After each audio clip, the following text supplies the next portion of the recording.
नमस्कार साथियों, तहसील IAS में आपका स्वागत है। आज हम एक महत्वपूर्ण आर्टिकल पे चर्चा करेंगे।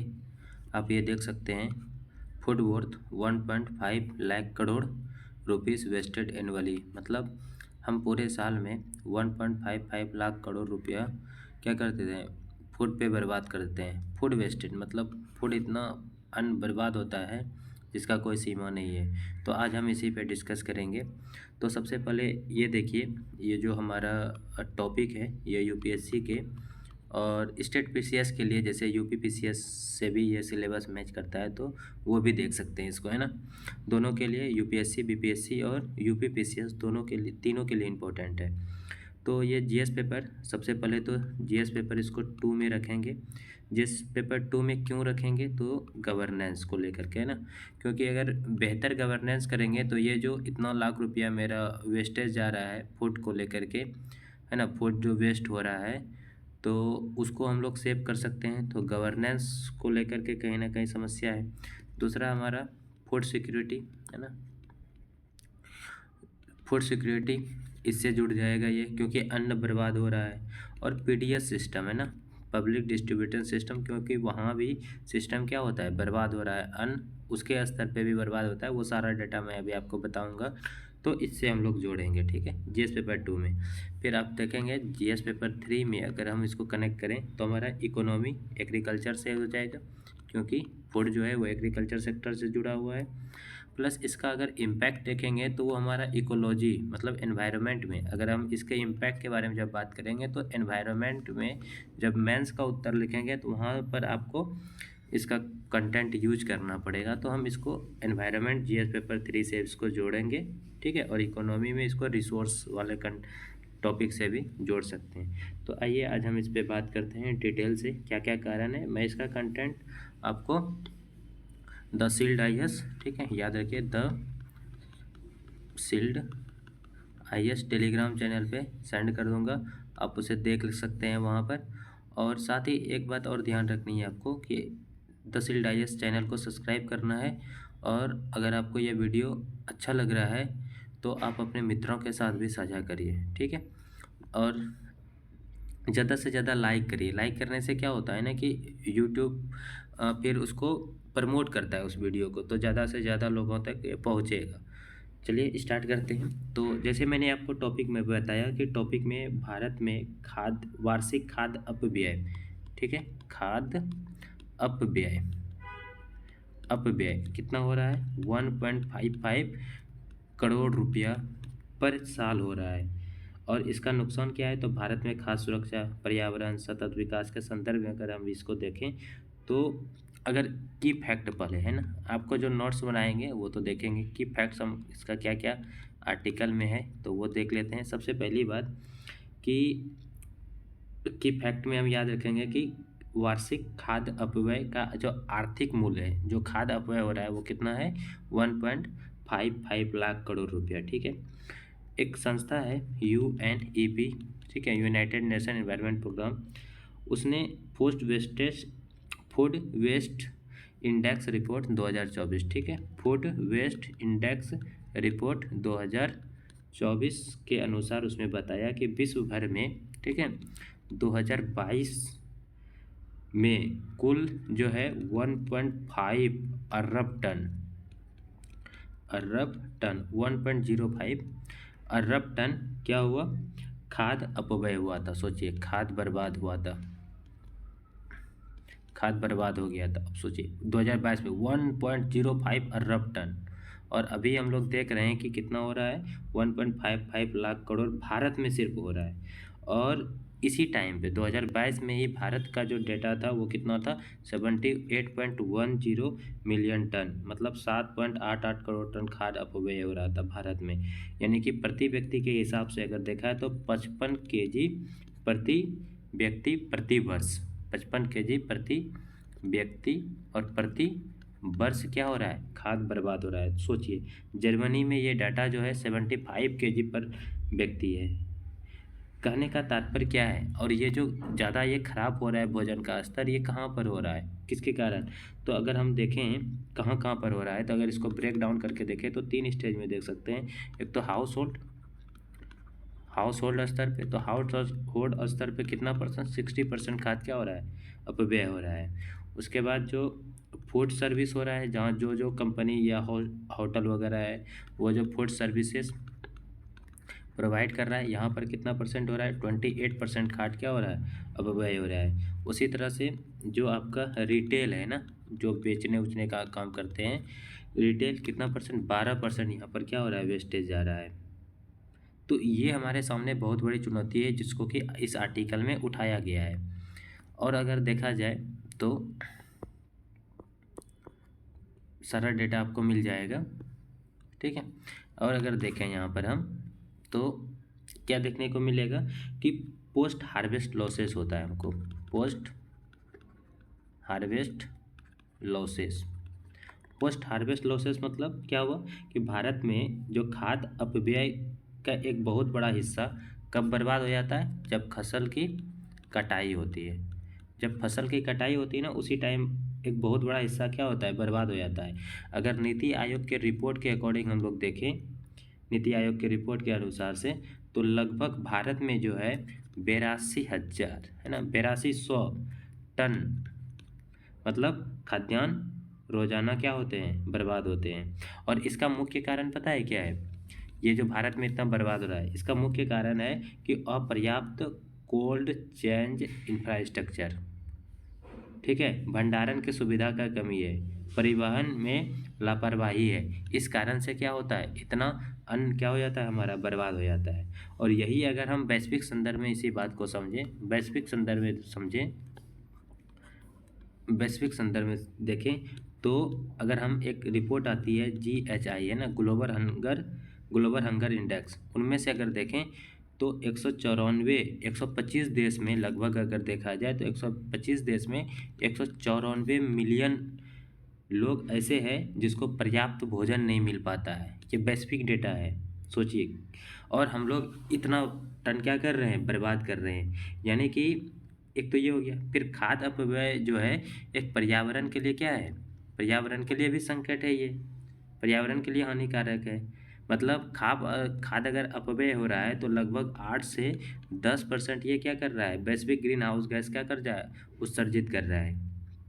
और अगर खाद्य अपव्यय देश को अगर देखें तो भारत क्या है, तीसरा सबसे बड़ा है। पहले चाइना पे है, फर्स्ट नंबर पे है ना, फर्स्ट पे चाइना, उसके बाद फिर USA हो जाएगा, और फिर क्या हो जाएगा, इंडिया, हमारा प्यारा भारत।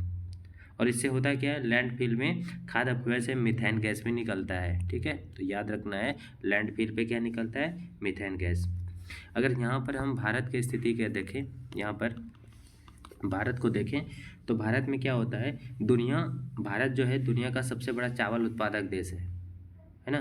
फिर भी अगर देखा जाए भारत में जो आपका पंजाब है, पंजाब राज्य में लगभग 50,000 टन पानी क्या होता है, प्रति प्रति टन चावल उत्पादन के लिए खर्च किया जाता है। सोचिए, 1 टन चावल उत्पादन करने के लिए हम लोग क्या करते हैं, 50,000 टन पानी का खर्च करते हैं, जो पर्यावरण के लिए क्या है, एक बहुत बड़ी स्थिति है। ये भारत की समस्याएं हैं।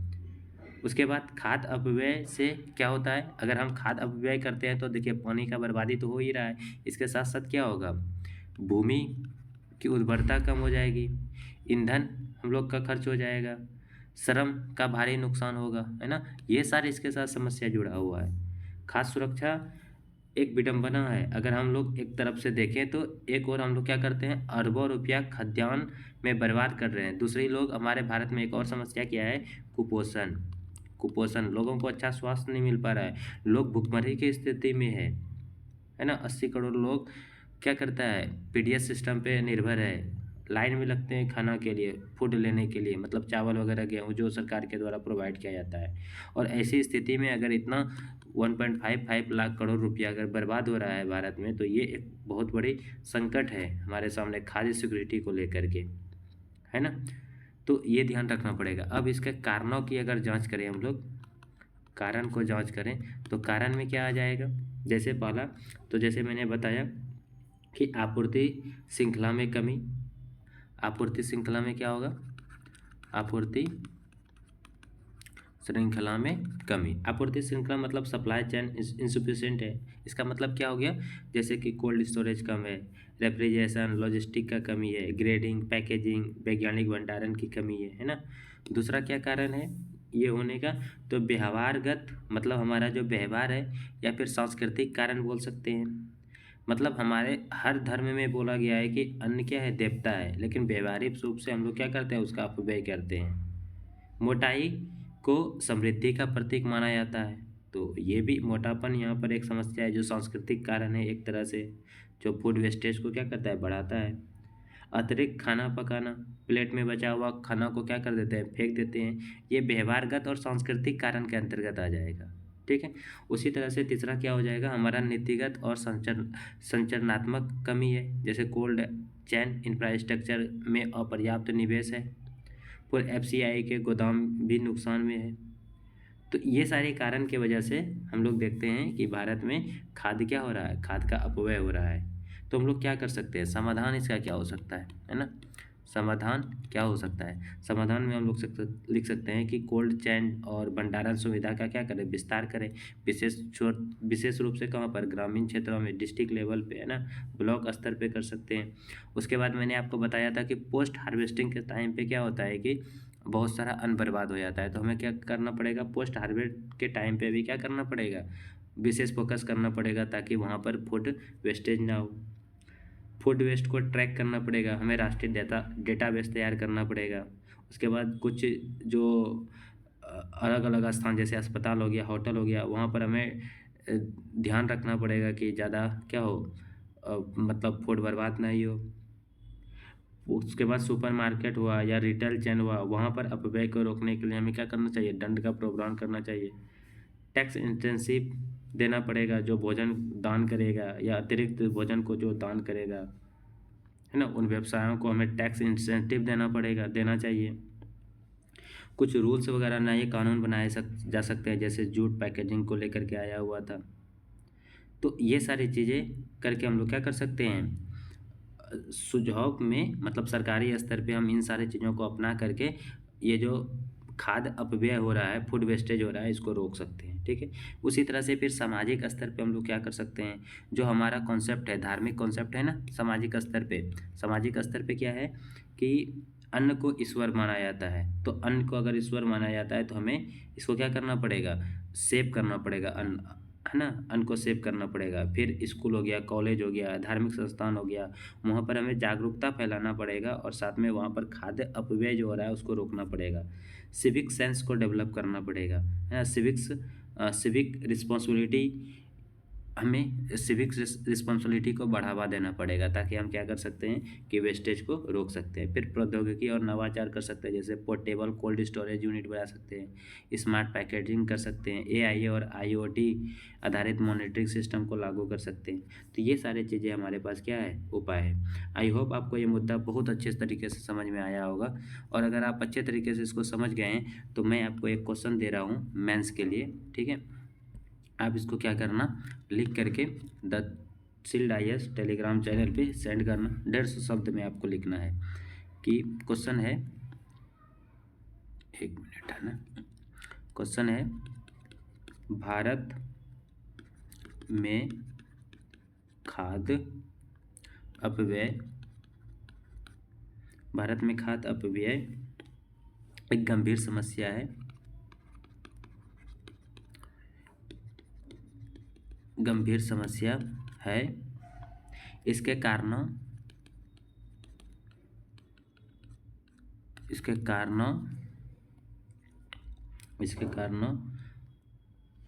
प्रभावों और समाधान पर चर्चा कीजिए। ठीक है। तो आपका ये प्रश्न है और इसको आपको उत्तर लिख करके सेंड करना है। कैसे लिखेंगे, सबसे पहले तो आप बताएंगे, सबसे पहले आप परिचय बताएंगे। ठीक है। अगर इसका उत्तर लिखना होगा आपको तो सबसे पहले क्या बताएंगे, परिचय में बता दीजिएगा, जैसे कि भारत में प्रति वर्ष जो है लगभग 1.55 लाख करोड़ मूल्य का खाद्यान्न क्या हो रहा है, बर्बाद हो रहा है। और ये हमें UNEP food waste index reports के अनुसार से क्या हुआ, पता चला हुआ है। प्रति व्यक्ति आय जो मैंने बताया था 55 kg प्रति वर्ष भारत में क्या हो रहा है, बर्बाद हो रहा है। तो आप इसको परिचय में लिख सकते हैं। फिर इसका कारण बता दीजिएगा कि अपर्याप्त कोल्ड चेन है, भंडारण का कमी है, परिवहन सुविधा नहीं है। उसके बाद रोजाना भारत में नीति आयोग के अनुसार 82,000 टन क्या होता है, खाद्यान्न बर्बाद हो जाता है इन सब कारणों से। उपभोक्ता स्तर पे घरों में 60%, खाद्यान्न में बताए थे, खाद्य सेवाओं में 28%, फिर 12%, सांस्कृतिक में हम लोग देवी देवताओं को पूजा में, है ना। इसका प्रभाव क्या है, तो आर्थिक उतना लाख करोड़ का नुकसान और पहुंचाना पड़ता है, उठाना पड़ता है हमको, है ना। फिर पर्यावरण मतलब खाद्य अपव्यय होता है तो 8 से 10% ग्लोबल, है ना, ग्रीन हाउस गैस वो क्या करता है, उत्सर्जित करता है। फिर मिट्टी की उर्वरता को क्या करता है, कम करता है। पानी वेस्टेज होता है जो मैंने आपको बताया था। और सामाजिक प्रभाव क्या है, तो भारत में कुपोषण जैसी समस्या को और बढ़ावा देता है, भुखमरी बढ़ रहा है ना। तो ये सब बता सकते हैं आप। और समाधान में बता सकते हैं वही कि कोल्ड चैन इंफ्रास्ट्रक्चर का विस्तार करना पड़ेगा। पोस्ट हार्वेस्टिंग के समय पे ही हमें क्या करना पड़ेगा, प्रबंधन करना पड़ेगा। फिर राष्ट्रीय खाद्य अपव्यय ट्रैकिंग डेटाबेस बनाना पड़ेगा, है ना। रिपोर्टिंग समय समय पर अनिवार्य करना पड़ेगा। फिर टैक्स छूट देना पड़ेगा। सुपरमार्केट या फिर रिटेल स्तर पे अपव्यय को रोकना पड़ेगा। स्कूल संस्थान, धार्मिक संस्थान, इन सब में जागरूकता बढ़ाना पड़ेगा, है ना। इस तरह से आप इसका उत्तर लिख करके सेंड कर सकते हैं। आई होप आपको ये बहुत अच्छे तरीके से ये आर्टिकल समझ में आया होगा साथियों। अब मैं आपका इसका पूरा कंटेंट जो है द शील्ड IAS पे ये आर्टिकल के साथ मैं आपको सेंड कर दूंगा। आप इसको पढ़ लीजिएगा और ये जो भी मैंने सारी चीज़ें बताई ये कंटेंट आपको यहाँ पर सारा दिया हुआ आप देख सकते हैं, ठीक है। इसको आपको चैनल पे मिल जाएगा। और ऐसे की तरह पूरा डिटेल्स में देखिए कि, है ना, अन्न ब्रह्मा, हमारे प्राचीन शास्त्रों में अन्न को ईश्वर के रूप में माना गया है। भगवान कृष्ण ने गीता में कहा, है ना, अन्नाद भवन्ति भूतानि। लेकिन आधुनिक भारत में वही अन्न प्रतिवर्ष 1.55 लाख करोड़ रुपए की कीमत पर कूड़ेदान में जा रहा है। UNEP के रिपोर्ट के अनुसार देखिए इतना, है ना। ये सब जो मैंने आपको बताया उसको लिख दिए हैं यहाँ पे। उसके बाद यह आंकड़ा आर्थिक नुकसान नहीं बल्कि खाद्य सुरक्षा, पर्यावरण संरक्षण और जल भूमि संसाधनों की बर्बादी और नैतिक दिवालियेपन की कहानी है। खाद्य व्यय भारत के खाद्य सुरक्षा व्यवस्था की सबसे बड़ी विडंबना है। एक और हम दुनिया के सबसे बड़े चावल उत्पादक है, दूसरी ओर ग्लोबल हंगर इंडेक्स में इतने देशों में, है ना, के बीच हमारी स्थिति चिंताजनक है। जहाँ इतना मिलियन लोग, है ना, पर्याप्त भोजन नहीं पा रहे। एक तरफ किसान कर्ज में डूबकर आत्महत्या कर रहे हैं, दूसरी तरफ शहरों में बचा हुआ भोजन फेंका जा रहा है। सोचिए ये कितनी बड़ी विडंबना है ना। यह समस्या न केवल आर्थिक है बल्कि पर्यावरणीय, सामाजिक और नैतिक आयामों वाले भी है। यदि इसे समन्वय समय रहते संबोधित नहीं किया जाए तो विकसित भारत का जो लक्ष्य है और SDG का जो लक्ष्य है वो क्या हो जाएगा, अधूरी हो जाएगा। सोचिए इस तरह से आपको इंट्रोडक्शन लिखना होता है, ठीक है। फिर वर्तमान स्थिति क्या है, उसके कारण का हम लोग विश्लेषण करेंगे। बहुआयामी पक्ष, अब इसको पढ़ेंगे तो और अच्छे से आप आंसर लिख सकते हैं। यहाँ पर और अधिक से हम आपको डेटा दिए हुए। तो चलिए दोस्तों, इसी के साथ अब इस लेक्चर को समाप्त करते हैं। अगर आपको यह चैनल अच्छा लगा, यदि यह वीडियो अच्छा लग रहा है तो आप इसे अपने मित्रों के साथ साझा करें, अपने दोस्तों के साथ साझा करें और आसपास में जागरूकता फैलाएं और अपने थिंकिंग को डेवलप करें। साथ में मैंने जो आज क्वेश्चन दिया है आप उसका आंसर लिख करके टेलीग्राम चैनल पर सेंड कर सकते हैं। धन्यवाद मित्रों, मिलते हैं फिर नेक्स्ट लेक्चर में इसी तरह के महत्वपूर्ण मुद्दे को लेकर के। धन्यवाद, जय हिंद।